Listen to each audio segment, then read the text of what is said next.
नमस्कार दोस्तों, मैं हूं मुक्ता दीक्षित एस्ट्रोलॉजर। आज हम भगवान श्री राम की प्राण प्रतिष्ठा होने वाली है अयोध्या जी में, इसी विषय पर 22 जनवरी के ग्रह नक्षत्रों का क्या प्रभाव है, क्या योग बने हुए हैं, इसके बारे में इस वीडियो में आप लोगों को जानकारी दूंगी। चैनल को लाइक सब्सक्राइब जरूर कीजिए, बेल आइकन अवश्य दबाइए। जैसा आप जानते ही हैं कि हमारे कार्यालय से जन्म कुंडली, हस्तरेखा, रत्न वास्तु के साथ साथ शेयर मार्केट की एस्ट्रोलॉजी में आप गोल्ड है, सिल्वर है, निफ्टी बैंक, क्रूड ऑयल का दैनिक, वीकली, मंथली प्रेडिक्शन प्राप्त कर सकते हैं और लेवल्स जान सकते हैं। तो आइए अब हम इस वीडियो में शुरू कर रहे हैं। भगवान श्री राम की प्राण प्रतिष्ठा होने वाली है 22 जनवरी को, और उस दिन के क्या तिथि, क्या मुहूर्त, क्या योग बने हुए हैं, इसके बारे में आप लोगों को इस वीडियो में जानकारी दूंगी। और उस समय की जो कुंडली बनी हुई है वह कुंडली क्या कह रही है। तो जी हाँ दोस्तों, भगवान राम हमारे सभी के आराध्य हैं, तो भगवान जी के चरणों में सत नमन करते हैं। और जो है भगवान रामायण जी एक ऐसा विधा कही गई है, ऐसा ग्रंथ है कि जिसमें कि व्यक्ति को अपने हर प्रश्न के आंसर मिल जाते हैं। रामायण जी का आप जिस भी कामना से पाठ करते हैं वह सारी कामनाएं आपकी पूरी होती हैं, लेकिन ज्ञान के अभाव के कारण व्यक्ति यह नहीं कर पाते हैं। और जिन जिन को भी ऐसा करवाया जाता है, इसके अनुभव में सारी जो इच्छा की जो है पूर्ति होती है, चाहे वह कोई भी आपकी इच्छा हो।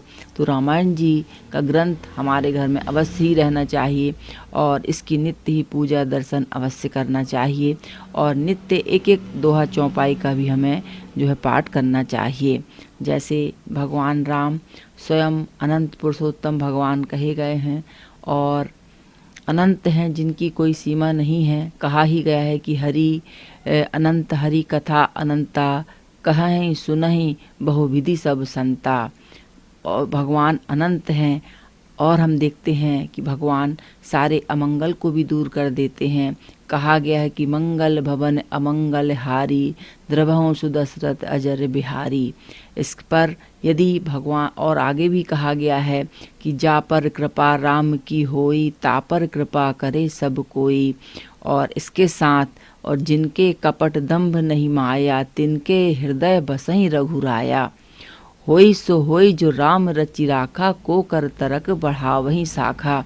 जी हाँ दोस्तों, सारे कार्य भगवान की इच्छा के अनुरूप ही होते हैं, उन्हें कोई घटा बढ़ा नहीं सकता है। हम एक कर्म की पुतली हैं, जो हम कर्म करते हैं उसका फल हमें समय आने पर जरूर मिलता है।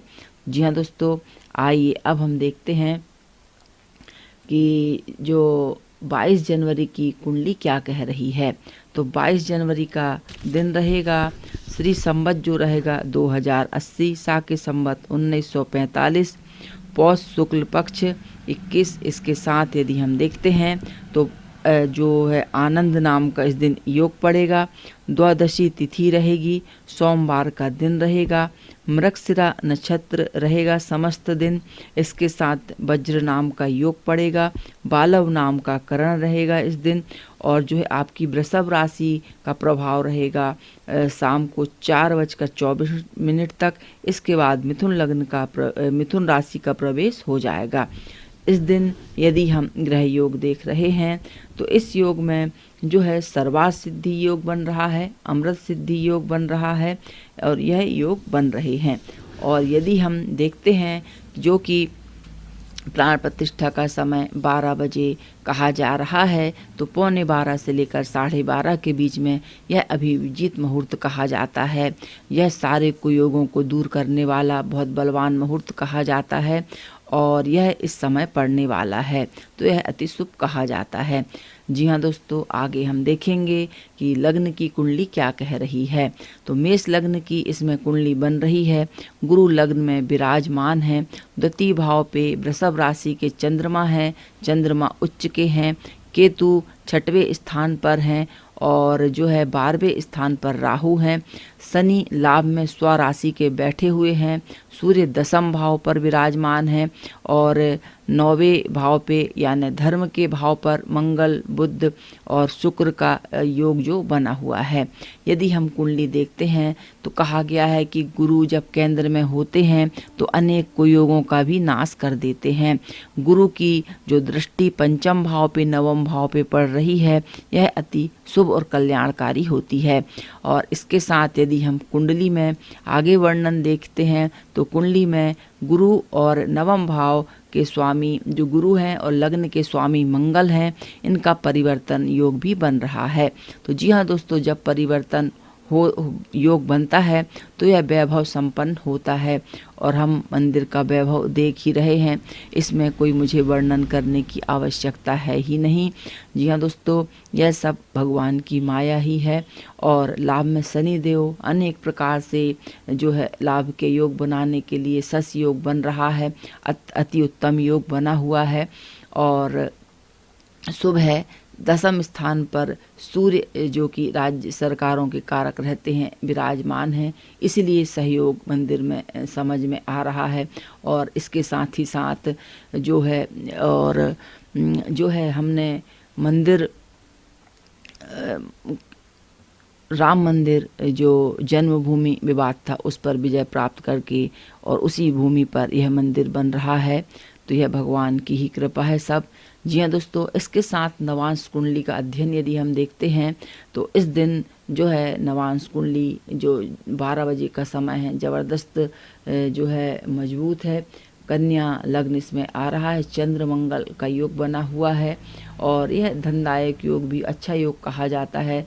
शनि पंचम में मकर राशि के हैं, इसके साथ सूर्य सप्तम में है, राहु 6वें भाव पे हैं, बुध केतु 12वें स्थान पर हैं, गुरु कर्क राशि यानी उच्च राशि के हैं, नवांश में शुक्र स्वराशि के हैं, भाग्य में। तो यदि कहा जाता है नवांश में बलवान ग्रह रहते हैं तो जो है अच्छा फल करने वाले होते हैं। तो इस प्रकार से यदि देखा जाए तो कुंडली उत्तम समझ में आ रही है, जो है प्राण प्रतिष्ठा के समय की अच्छी कुंडली है। और आगे हम देखेंगे तो मंगल की महादशा का प्रभाव है, इसके बाद राहु, गुरु, शनि, बुध, ऐसे अनंत दशाएं जो आती हैं अलग अलग, इनका प्रभाव चलता रहेगा। और अब हम देखते हैं कि ऐसे कौन से शुभ योग इस दिन और बने हुए हैं कुंडली के अनुसार। तो जी हाँ दोस्तों, जो योग बने हुए अनफा योग है, अनफ योग है, उभयचरी योग है, भारतीय योग बना हुआ है, केंद्र त्रिकोण के राजयोग हैं कुंडली में और राजयोग बने हैं, धन योग बने हुए हैं। इसके साथ जो है महापरिवर्तन योग बने हुए हैं। तो इस प्रकार से अनेक शुभ योग भी जो है जन्म पत्रिका में बने हुए हैं और परिवर्तन योग जबरदस्त सुख वैभव संपन्नता देने वाला होता है, तो यह अति शुभ योग बना हुआ है। तो जी हाँ दोस्तों, इस प्रकार से यदि हम कुंडली देखते हैं तो कुंडली उत्तम समझ में आ रही है।